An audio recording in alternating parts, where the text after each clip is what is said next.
नोहारा परिवार हमेशा की तरह अपने घर में व्यस्त था। मिसाई रात के खाने की तैयारी कर रही थी। हिरोशी अखबार पढ़ रहा था।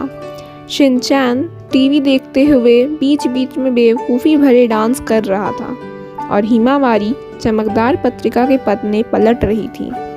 मिसाई बोलती है, शिनचैन अपने खिलौनों को बॉक्स में डालो। शिनचैन बोलता है, अभी मैं एक्शन कामिन के साथ दुनिया को बचा रहा हूँ, आप हिमा को बोल दीजिए। मिसाई गुस्सा हो जाती है और शिनचैन के माथे को मुक्का मार के फुला देती है। सब कुछ बिल्कुल सामान्य था, कम से कम नोहारा परिवार के हिसाब से। लेकिन क्या पता आगे क्या हो। रात करीब 1 बजे शीरू अचानक जग गया। उसके कान खड़े हो गए। वह धीरे धीरे अपने डॉग हाउस से बाहर निकला और मेन गेट की तरफ दौड़ा। उसके बाद वो सड़क की तरफ देखने लगा, फिर गुर्राने लगा, पहले धीरे, फिर ज़ोर से, फिर लगातार भौंकने लगा। उसकी आवाज़ सुनकर नोहारा फैमिली की नींद खुल गई। मिसाई बोली, अरे ये शीरू को क्या हो गया? मैंने तो आज उसे खाना दिया था। हिरोशी बोला, अच्छा मैं देख के आता हूँ उसे क्या हुआ है। हिरोशी बाहर आया। क्या हुआ शीरू? शीरू सड़क के एक सुनसान हिस्से को देख रहा था, लेकिन वहाँ कुछ नहीं था, या फिर कुछ ऐसा जो शायद हिरोशी को ना दिख रहा हो। उसने शीरू के सिर पर हाथ फेरा। क्या हुआ शीरू? भौंकना बंद करो। हिरोशी अंदर चला गया। शीरू चुप हो गया, लेकिन उस रात शीरू बिल्कुल नहीं सोया। अगले दिन सब सामान्य रहा, लेकिन शाम होते होते हिमावारी अजीब व्यवहार करने लगी। वह बार बार लिविंग रूम के एक खाली कोने की तरफ देखकर हंस रही थी। कभी ताली बजाती, कभी अपने खिलौने उस दिशा में सरका देती, जैसे किसी के साथ खेल रही हो। मिसाई ने कई बार पीछे मुड़कर देखा, वहाँ कोई नहीं था। मिसाई ने सोचा, छोड़ो, कम से कम ये खेल तो रही है, मैं जल्दी से अपना काम कर लेती हूँ। 3 दिन बाद कुछ अजीब घटना हुई। रात ठीक 11:47 पर फ़ोन बजा। हिरोशी ने उठाया। हेलो। दूसरी तरफ सन्नाटा था। फिर बहुत धीमी सांसों की आवाज़ आई और लाइन कट गई। हिरोशी ने इसे मजाक समझा, लेकिन अगले दिन फिर 11:47 पर और उसके अगले दिन भी हर बार वही सांसें, वही सन्नाटा। अब घर का माहौल बदलने लगा।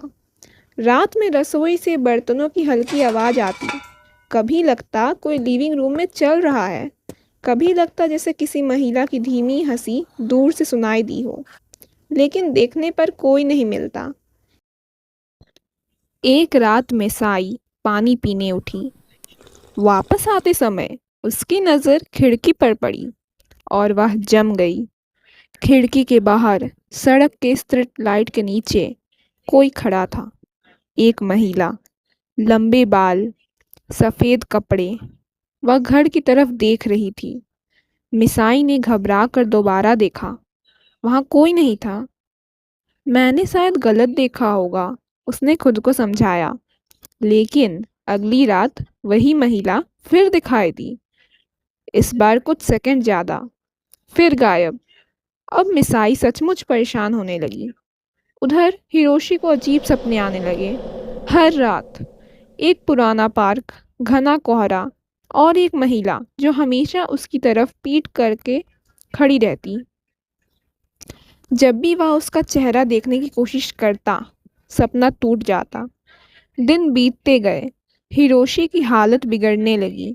वह थका थका रहने लगा, कम बोलने लगा। कभी कभी ऐसा लगता जैसे वह किसी की आवाज़ सुन रहा हो। एक रविवार घर की सफाई करते समय शिनचैन को एक पुराना फ़ोटो एल्बम मिला। पापा, ये देखो। हिरोशी ने एल्बम खोला और अचानक उसका चेहरा सफ़ेद पड़ गया। एक तस्वीर, एक लड़की मुस्कुराती हुई। नाम लिखा था, यूरी। कमरे में सन्नाटा छा गया। मिसाई ने पूछा, कौन थी ये? हिरोशी कुछ सेकंड चुप रहा, फिर बोला, बहुत साल पहले मेरी सहकर्मी थी, बहुत अच्छी इंसान थी। फिर एक दुर्घटना में उसकी मौत हो गई। बस इतना ही। लेकिन उसकी आंखों में कुछ और छिपा हुआ था। उसी रात सपना बदला। महिला धीरे धीरे मुड़ी। वह यूरी थी, लेकिन उसका चेहरा वैसा नहीं था जैसा तस्वीर में था। उसकी आंखों में गहरी उदासी थी और होठों पर अजीब मुस्कान। हिरोशी, मैं वापस आ गई हूँ। हिरोशी चीख कर जाग गया और तभी उसे महसूस हुआ उसके हाथ में कुछ था। एक पुराना चांदी का लॉकेट, जिसे उसने पहले कभी नहीं देखा था। अब घटनाएं डरावनी होने लगी। फोन पर सिर्फ सांसें नहीं आती थी, कभी कभी एक महिला की धीमी आवाज सुनाई देती। हिरोशी, मैं इंतजार कर रही हूँ।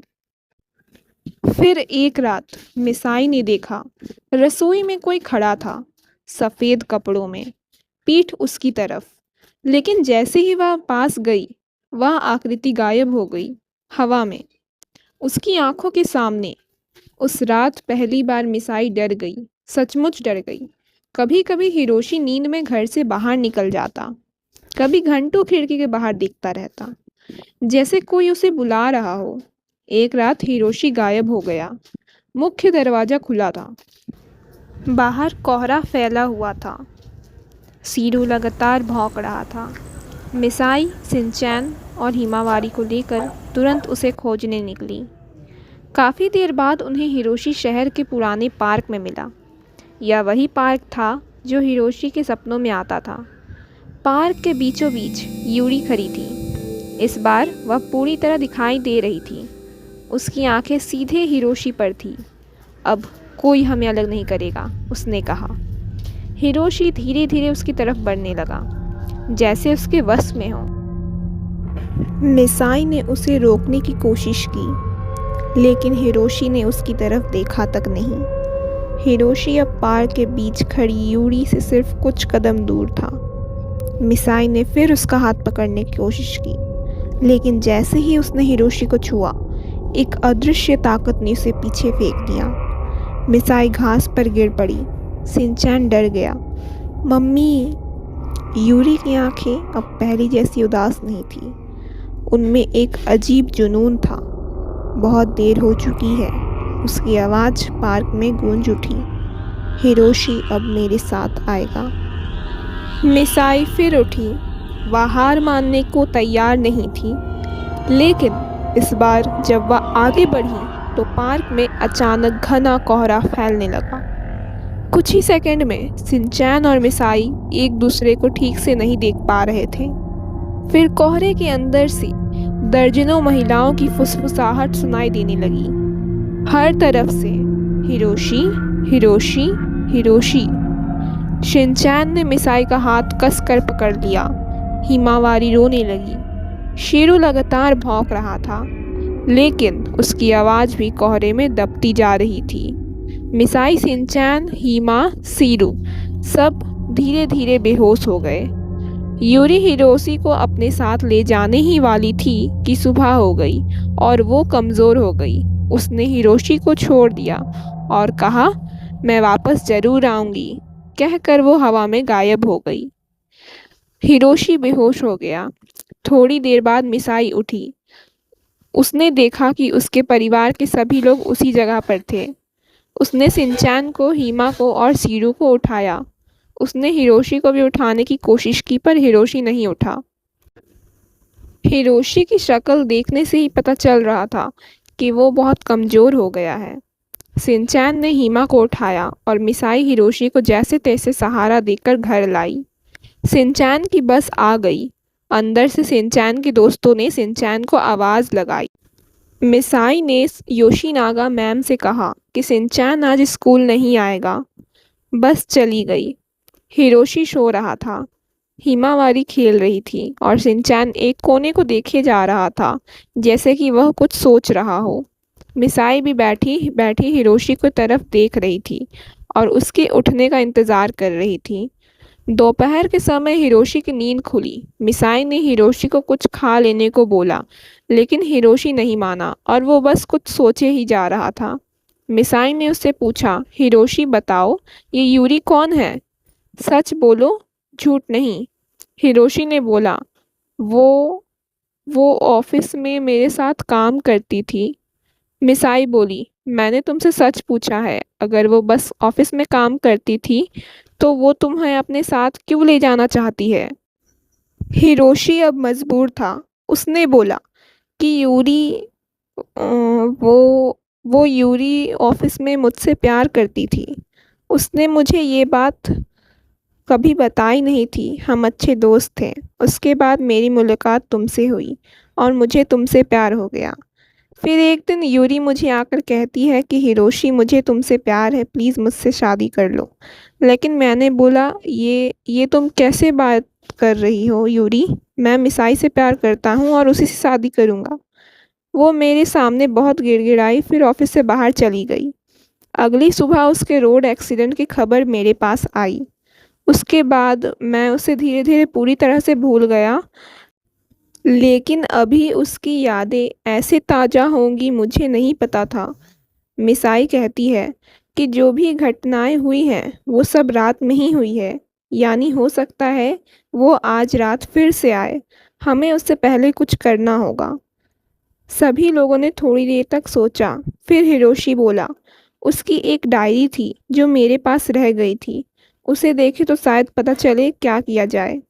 सभी ने डायरी ढूंढना शुरू किया। दोपहर ढलता जा रहा था और शाम होने ही वाली थी। उन्हें वो डायरी मिल गई, लेकिन अब शाम भी हो गई थी। वो डायरी को खोलने ही वाले थे कि ज़ोर ज़ोर से हवा चलने लगी, बिजली आने जाने लगी और तभी एकदम अंधेरा हो गया। हिमावारी रोने लगी। सभी परिवार वाले एक साथ आ गए। तभी पैरों की आवाज़ आई और सभी पसीने से भीग गए। यूरी अचानक सामने आ गई और फिर गायब हो गई। फिर अचानक हिरोशी को उसने फिर से काबू में कर लिया। हिरोशी आंखें बंद करके दरवाजे की तरफ बढ़ने लगा। मिसाई दौड़ी, लेकिन किसी अदृश्य ताकत ने मिसाई को बहुत जोर से ज़मीन में पटक दिया। मिसाई घायल होकर ज़मीन में लेटी थी और उसे हिरोशी यूरी की तरफ बढ़ते हुए दिख रहे थे। लेकिन तभी उसकी नज़र डायरी की तरफ गई। वो पूरी ताकत से उठी और डायरी खोलकर देखने लगी। एक चीज़ में उसका ध्यान गया। लिखा हुआ था, अगर हिरोशी खुश रहे तो वही मेरी खुशी होगी। मिसाई ने तुरंत इस लाइन को जोर से पढ़ा। कुछ सेकंड के लिए यूरी रुक गई, लेकिन इस बार वह गायब नहीं हुई, बल्कि उसका चेहरा डरावना हो गया, जैसे उसके अंदर दो अलग अलग भाव लड़ रहे हों। एक तरफ पुरानी यूरी और दूसरी तरफ वह आत्मा जो वर्षों के अकेलेपन और जुनून में बदल चुकी थी। चुप रहो, यूरी चीखी।